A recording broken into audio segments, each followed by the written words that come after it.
Historia de las doctrinas económicas. 36. 11. Macroeconomía y dirección económica. 3. Economía de subocupación o economía de ocupación plena. La teoría general de Keynes, cuyos rasgos principales hemos resumido en el capítulo anterior, está situada cronológica y doctrinalmente en el centro de una discusión que ha durado más de 3 décadas, aunque el énfasis haya cambiado de cuando en cuando y que recuerda la de la época ricardiana. Hay un parecido sorprendente en las circunstancias. En ambos casos, se trata de periodos de reajuste de posguerra que estimularon el debate, así como en el problema principal, los determinantes del nivel de la actividad económica en torno del cual se encendió la controversia. Como ya hemos dicho, Keynes consideró su aportación como una innovación metodológica importante, no solo respecto del interés que anteriormente ponían los economistas en la formación de los precios individuales, incluso las participaciones relativas de los factores de la producción, sino también respecto de la antigua preocupación por los cambios súbitos del nivel de ocupación. La palabra general en el título de la obra expresa con la mayor claridad la finalidad del autor. Sin embargo, los estigmas de la nueva teoría fueron notorios durante mucho tiempo. Fue concebida durante la depresión y nació en un tiempo en que la subocupación de los recursos era todavía la regla general. No es sorprendente, por lo tanto, que esta nueva doctrina continuase siendo por algún tiempo, particularmente para los políticos prácticos que la empleaban, esencialmente una teoría de la subocupación. Del libro podía derivarse un planteamiento más general del problema y, sobre todo, una actitud más comprensiva respecto de los medios de la política económica. Pero durante algunos años, los problemas en que concentraron su atención los discípulos de Keynes fueron, primero, los relacionados con las fluctuaciones a corto plazo de la actividad económica, segundo, los medios para salir de una depresión y, finalmente, la supuesta tendencia a largo plazo del sistema económico hacia el estancamiento. Aplicado a un tiempo limitado, no es del todo injusto describir el keynesianismo como una economía de la depresión. Es particularmente significativo que los principales avances teóricos de la posición keynesiana procedan en gran parte de los Estados Unidos, principalmente bajo la dirección del profesor Alvin Hansen de Harvard. Muchos jóvenes e inteligentes economistas norteamericanos empezaron a desarrollar diferentes partes del sistema keynesiano. No es necesario que nos detengamos a mencionar algunas de las muchas aportaciones particulares realizadas en este campo. Unas se refieren directamente al aparato técnico de teoría general, especialmente a los medios por los cuales los cambios en uno de los grandes conjuntos se transmiten a los otros y, en consecuencia, al nivel de la actividad económica en general. Como típica de este género de trabajo y especialmente útil para redondear la teoría, podemos mencionar la doctrina de la relación entre el multiplicador y el principio de aceleración, que relaciona los cambios del consumo con los cambios de la inversión, de una manera análoga. Números escritos surgieron sobre la base del estudio de Keynes acerca de la relación entre salarios nominales y salarios reales, tanto en lo que respecta al equilibrio de la subocupación, postulado muy importante en el sistema keynesiano, como en lo referente al problema más directo de las negociaciones sobre salarios. También se consagró mucho trabajo a dilucidar los pasos por donde llegan a su fin los periodos de gran actividad y se produce el descenso, y al mecanismo por el cual la economía sale de las depresiones. Aquí el campo no era nuevo, pues la mecánica del cambio en la cima y en el valle del ciclo económico había sido parte importante de los escritos sobre la materia durante bastante tiempo. No obstante, la discusión se desarrolló en términos que había hecho familiares la teoría general. La influencia menos inmediata de la teoría general fue la que ejerció sobre la teoría de las relaciones económicas internacionales. Es sorprendente en vista del interés que durante toda su vida sintió en este asunto, al cual dedicó la mayor parte de sus escritos, que Keynes no haya dicho prácticamente nada sobre él en su teoría general. Podemos ver en ello un síntoma más de la huida deliberada hacia antiguos modos de pensar mencionada por él, o una prueba más de su vuelta al sistema clásico en el que los problemas económicos internacionales tendían a ser tratados aparte del cuerpo general de doctrina. Para que Keynes volviera a su primer amor, hubo que esperar a que la guerra y el inmediato periodo de la posguerra le pusiera en contacto directo con los apremiantes problemas de la política económica internacional. Sin embargo, tenemos que consignar que entre los discípulos de Keynes se suscitó una activa discusión acerca de las relaciones de la nueva teoría de la ocupación con el equilibrio internacional, incluyendo la transmisión a través de las fronteras nacionales del ciclo económico. Aquí, el principal punto de contacto fue la teoría keynesiana del multiplicador. La expansión de la actividad económica en un país produce, inter alia, una demanda mayor de importaciones, estimulando así las industrias de exportación de uno o varios países extranjeros y a través de ellas el nivel general de la actividad económica. El propósito del análisis subsiguiente fue demostrar cómo se producía este efecto de multiplicador del comercio exterior, en qué condiciones y en qué niveles se restablecía el equilibrio internacional. Pero puede decirse con exactitud que también en este campo el trabajo anterior tendía a tratar primordialmente sobre la prevención o los remedios de las contracciones a corto plazo causadas por acontecimientos ocurridos fuera de las fronteras nacionales y que suspendían el nivel de ocupación plena. Tendremos que volver enseguida sobre este punto, pero podemos decir aquí que durante algunos años y desde luego hasta comienzos del periodo de la posguerra, constituyó una gran preocupación de política económica, así como una parte importante de la actividad de muchos de los teóricos keynesianos al averiguar por qué medios puede mantenerse la ocupación plena en un sistema económico nacional cerrado. Es decir, que la investigación en el campo de la política económica internacional buscaba los medios de aislar la economía nacional de las fluctuaciones que tenían lugar en el resto del mundo, mientras que, al mismo tiempo, y con Keynes mismo a la cabeza, se iniciaban algunos intentos por reconstruir el edificio económico internacional. Pero los efectos más notables del keynesianismo incipiente se dejaron sentir en la dirección general de la política pública a fines del decenio de los 30 y en la opinión relativa a las tendencias a largo plazo de la economía capitalista. En ambos casos, los efectos de la nueva doctrina fueron más notables en los países de adopción, sobre todo en los Estados Unidos, que en el de origen. Es interesante especular acerca de por qué fue así.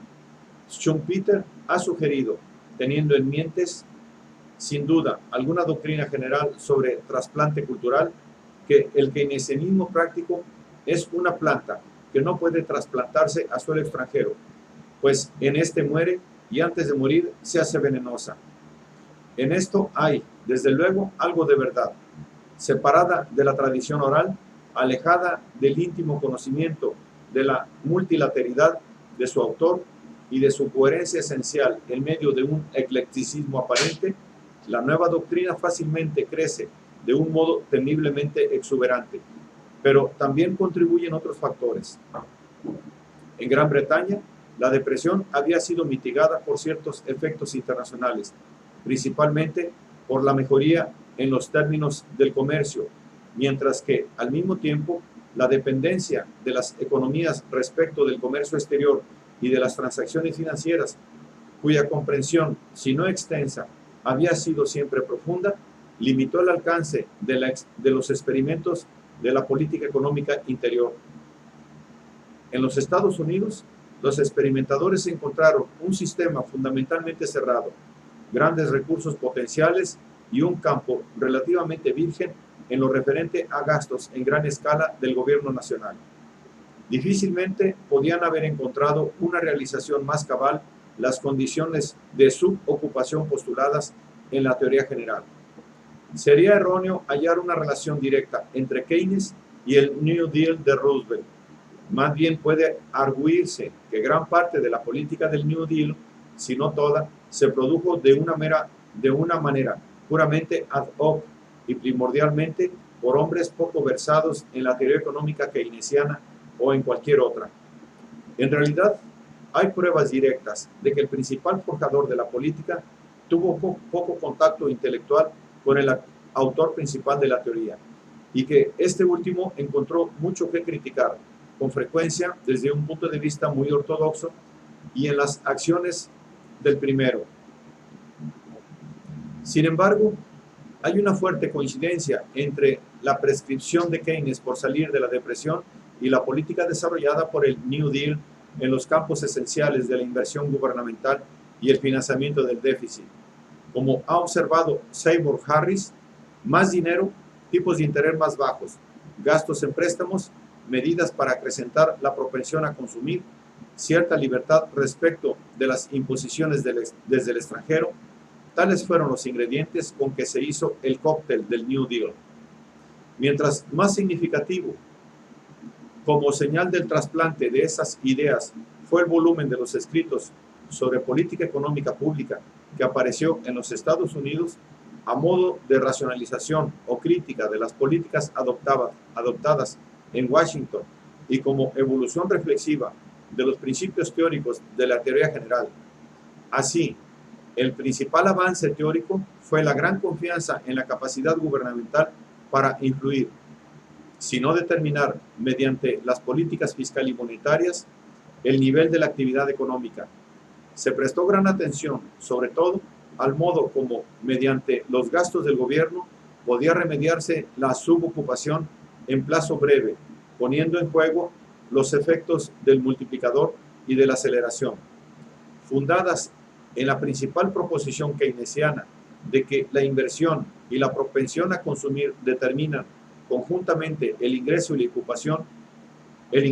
la ocupación, y por la insuficiencia manifiesta en tiempos de crisis de la inversión y del consumo privados, podían encontrarse muchas variedades de tributación o de políticas del gobierno en préstamos, inversiones e interés para responder, en teoría, a diferentes condiciones de subocupación.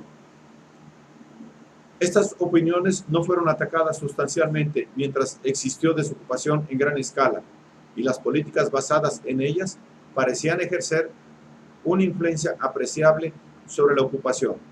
No se comprobó plenamente su unilateralidad y su insuficiencia teóricas hasta que no se estrellaron contra los irreductibles problemas económicos y financieros de la guerra y de la posguerra. Sus implicaciones a más largo plazo resultaron ser más inmediatamente controvertibles. Aunque en la teoría general podrían encontrarse muchas expresiones de carácter contrario, la impresión dominante entre sus discípulos era que Keynes se sentía pesimista acerca de la capacidad a largo plazo de nuestro sistema económico para mantener la ocupación plena. La teoría de la decreciente eficiencia marginal del capital, la petición de tipos de interés más bajos, la referencia a una posible eutanasia del rentista, así como la duda sobre la probabilidad de que el inversionista privado realizara su parte en el mantenimiento de un nivel constantemente ascendente de ingreso y de ocupación, llevaron a muchos discípulos de Keynes a formular una teoría de la oportunidad decreciente de inversión o de la economía madura. Esta teoría condujo a ciertas opiniones relativas a las esferas propias de la empresa privada y de la acción del gobierno, y en consecuencia tendía a entrar en un modo más directo en el campo de la controversia cuasi política. Probablemente se puede decir que fue en este punto, más que en los refinamientos del aparato teórico mismo, donde al menos en un principio la nueva economía fue discutida más acaloradamente. La teoría de la oportunidad creciente de inversión puede resumirse brevemente en los siguientes términos. El mismo Keynes dijo que mientras en el siglo XIX el crecimiento de la población, los inventos, la frecuencia de la guerra, la incorporación de nuevas tierras y el estado general de confianza habían producido una eficiencia marginal del capital que mantenía la ocupación en un nivel relativamente alto y tipos de interés razonablemente aceptables para los poseedores de riqueza, hoy y probablemente en el futuro, la curva de la eficiencia marginal del capital se encuentra, por variadas razones, muy por debajo de la que era en el siglo XIX. La razón para creer que algunos de los países avanzados de Occidente han llegado a un estado de economía madura debe ser, pues, que los tres principales elementos dinámicos de la inversión, a saber, los aumentos de población, la rapidez de las innovaciones técnicas y la colonización de nuevos territorios, han perdido su impulso. El primero y el tercero de ellos no necesitan explicación, en especial si recordamos que se trata no de aumentos efectivos, sino de índices de crecimiento.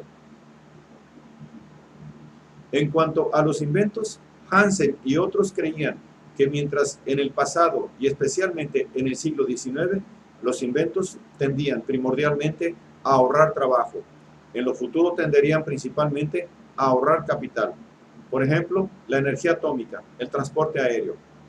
Estas opiniones se combinaban muchas veces con cierto pesimismo, suscitado por la creencia de que los ahorros del sector comercial tenderán a ser por lo menos suficientes y posiblemente excesivos para financiar sus inversiones en renovaciones y en aumentos de capital, haciendo así que los estables, si no crecientes, ahorros personales ejerzan una influencia desalentadora sobre la ocupación. Hay que subrayar que pocos de los que sustentaban estas opiniones pensaban que el ritmo de crecimiento de los inventos y de la productividad no continuaría igual que hasta entonces, pero es fácil ver cómo, en base a las categorías keynesianas, llegaban a la conclusión de que si el gobierno no tomaba medidas para contrarrestar esta tendencia, el nivel de la inversión, a la larga, podía, en los niveles probablemente existentes de los ahorros y del consumo, ser suficiente para mantener la ocupación plena.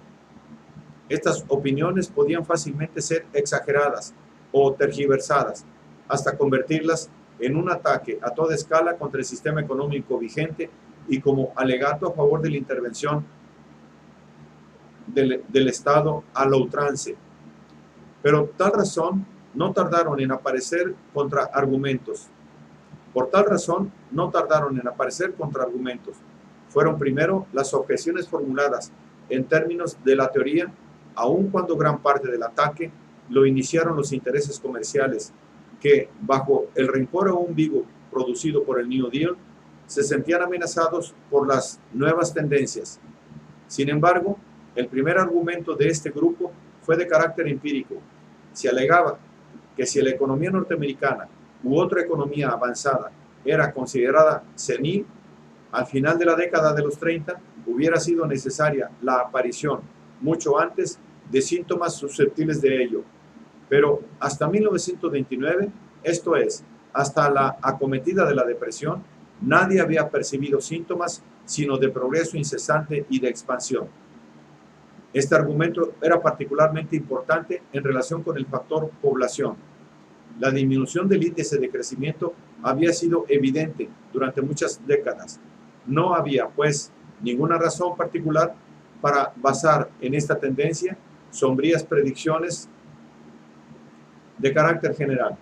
Además, aunque la disminución del índice del número de población, aunque la disminución del índice del aumento de población puede tener efectos depresivos sobre la inversión, también reduce los ahorros, y los dos movimientos pueden ser suficientemente compensatorios. En lo que se refiere a la apertura de nuevas tierras, también puede demostrarse que esta tendencia operó durante mucho tiempo.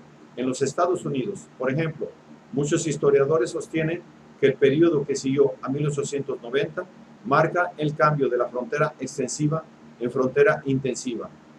Por consecuencia, el argumento tiene que volver necesariamente a los problemas de la innovación industrial y de la propensión a consumir. En cuanto a la primera, los adversarios de la teoría de la madurez económica atacan la ilusión óptica de unos cuantos inventos espectaculares que se supone realizaron las revoluciones industriales de los 3 siglos últimos, y por el contrario, señalan la importancia de una corriente total de progreso tecnológico y mencionan gran número de industrias nuevas de importancia creciente que quizá dentro de pocas décadas sean consideradas como las mensajeras del gran progreso industrial de este tiempo. Así pues, alegan la idea de una insuficiencia técnica de oportunidad de inversión. Así pues, alegan la idea de una insuficiencia técnica de oportunidad de inversión es un fantasma. Y si en realidad la inversión efectiva tiende a ser insuficiente para aprovechar las oportunidades existentes, la razón hay que buscarla en los aspectos de la política económica, financiera o política que tienden a ejercer efectos desalentadores. En este argumento hay, desde luego, otro factor que no debe ser desdeñado. En el sistema keynesiano no es solo el volumen de la inversión lo que determina el nivel del ingreso y de la ocupación, sino también el consumo. Ya hemos visto que ciertos creyentes de la tendencia crónica hacia la subocupación se basan en una insuficiencia de la inversión. Otros, aunque estén dispuestos a conceder que no llegarán a faltar las oportunidades de inversión, creen que, como el gasto del consumidor está bastante rígidamente relacionado con su ingreso, puede encontrarse otra tendencia a la desocupación secular en la estabilidad relativa de los ahorros individuales. Contra esto se ha arguido que la propensión a consumir no es de ningún modo tan estable como han supuesto los keynesianos. En particular, los cambios en el ingreso total no pueden dejar de afectar su distribución, aparte de los cambios en la distribución deliberadamente provocados por la tributación, etc., como resultado de los cambios en la ideología social y política. Y las modificaciones en la distribución del ingreso tienen un efecto muy marcado sobre la propensión a consumir. Pero una vez admitida la posibilidad de cambios en la tabla de consumo y en la inversión, ya no hay un nivel determinado único de ingreso ni de ocupación. Solo hay un movimiento acumulativo complejo, no un movimiento hacia una posición fija. Se ha intentado someter a prueba estas opiniones antagónicas por medio de investigaciones estadísticas. Realmente, quizá es uno de los logros más importantes de la escuela del estancamiento, el haber revivido el interés por las tendencias de la economía a más largo plazo y el haber estimulado grandemente el estudio de los hechos en este campo. Por ejemplo, en los Estados Unidos, los estudios del National Bureau of Economic Research para las pruebas proporcionadas por los años en que fueron sembradas las semillas de estas controversias, las 2 décadas comprendidas entre las 2 guerras mundiales no apoyan claramente ni una teoría ni la otra. La guerra produjo un cambio importante de opinión, aunque este cambio no se hizo plenamente perceptible sino hasta algún tiempo después. El mismo Keynes, bajo el estímulo de los problemas financieros de tiempos de guerra, de los cuales había adquirido un conocimiento completo ya en la Primera Guerra Mundial, pudo combinar gran parte de su análisis y sus prescripciones anteriores con los conceptos y la terminología nuevos. En How to Pay for the War, 1940, presentó una ingeniosa mezcla de argumentos teóricos fundados en doctrinas derivadas esencialmente de su estudio de las condiciones del equilibrio de la subocupación, con sólidos consejos prácticos deducidos de la experiencia de las inflaciones provocadas por la guerra y la posguerra anteriores. En el terreno monetario, la política que propugnaba no difería en esencia de sus primeras nociones. Basábanse estas en la opinión de que no daría resultado ninguna medida para elevar los ingresos públicos necesarios para continuar la guerra, si la política no se dirigía a elevar el nivel del ingreso nacional. Así, la expansión monetaria era un prerequisito inevitable, y solo después de ella serían eficaces la tributación y los empréstitos. Esta opinión no era fundamentalmente distinta de las primeras descripciones que Keynes había hecho del virtuoso financiamiento de guerra que al fin habían prevalecido durante la Primera Guerra Mundial. Pero había algunos rasgos significativamente nuevos que podían atribuirse justamente al nuevo aparato teórico de la teoría general. Por primera vez apareció la noción de la brecha inflacionaria, producto evidentemente del nuevo análisis que operaba con conjuntos económicos. Keynes decía que cuando la tributación, los empréstitos, los controles directos tales como el de precios, la distribución y el racionamiento de los bienes de consumo, cosas no muy eficaces, pero cada una de ellas indispensable en cierta medida en la situación existente, si hubieran empleado plenamente, todavía quedaría una brecha, un exceso de fondos disponibles en relación con las ofertas también disponibles que solo podría salvar un sistema radical de pagos diferidos.